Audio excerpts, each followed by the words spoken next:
Bonsoir à tous, bienvenue dans Market, votre émission de l'actualité des marchés, avec notre expert Mathias Cotting. Bonsoir Mathias. Bonsoir Nasrat. Alors le 16 juin, il s'est passé, on peut le dire, quelque chose d'historique en Suisse. Effectivement, c'était la réunion trimestrielle de la BNS, notre Banque nationale suisse, et nous, les professionnels de la finance, on attendait ça avec impatience, finalement comme un supporter du FC Sion qui attend la finale de la Coupe.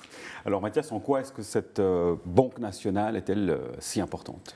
Donc la Banque nationale, elle exerce une influence déterminante sur l'économie et donc sur nous les Suisses. Elle le fait par les taux d'intérêt à court terme.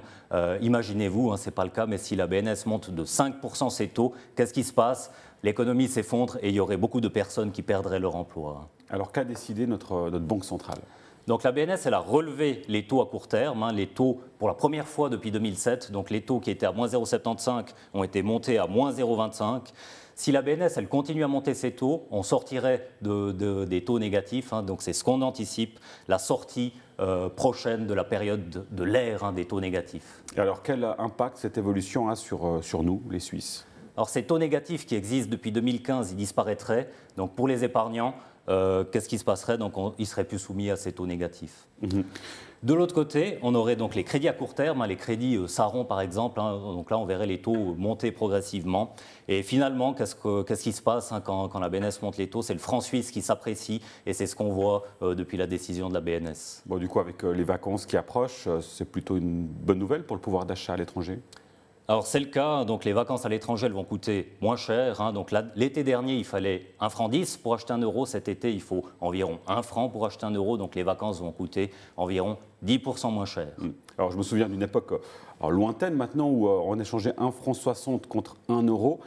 Quels sont les facteurs, Mathias, qui font qu'une monnaie va se renforcer ou s'affaiblir ?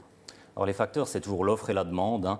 Qu'est-ce qui se passe en Suisse? Donc on vit dans un pays qui est très fort en comparaison internationale. On a une économie stable, un taux d'inflation plutôt faible, un taux d'endettement également faible et un marché du travail qui est très fort. Et c'est ces facteurs-là qui expliquent pourquoi il y a une forte demande structurelle pour le franc suisse. Vous avez évoqué le terme d'inflation. Actuellement, on en parle un peu partout dans le monde.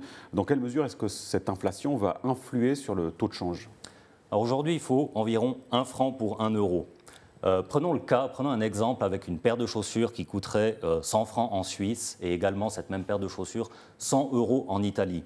Qu'est-ce qui se passe s'il y a de l'inflation en Italie? Cette paire de chaussures, elle coûte plus 100 euros, mais 110 euros. Et donc, il faut que le taux de change baisse à peut-être 0,9 pour que ça fasse toujours ces 100 francs. Alors, par conséquent, pour un pays qui a une inflation forte, ça veut dire qu'il y a, par conséquence, du coup, la monnaie qui baisse?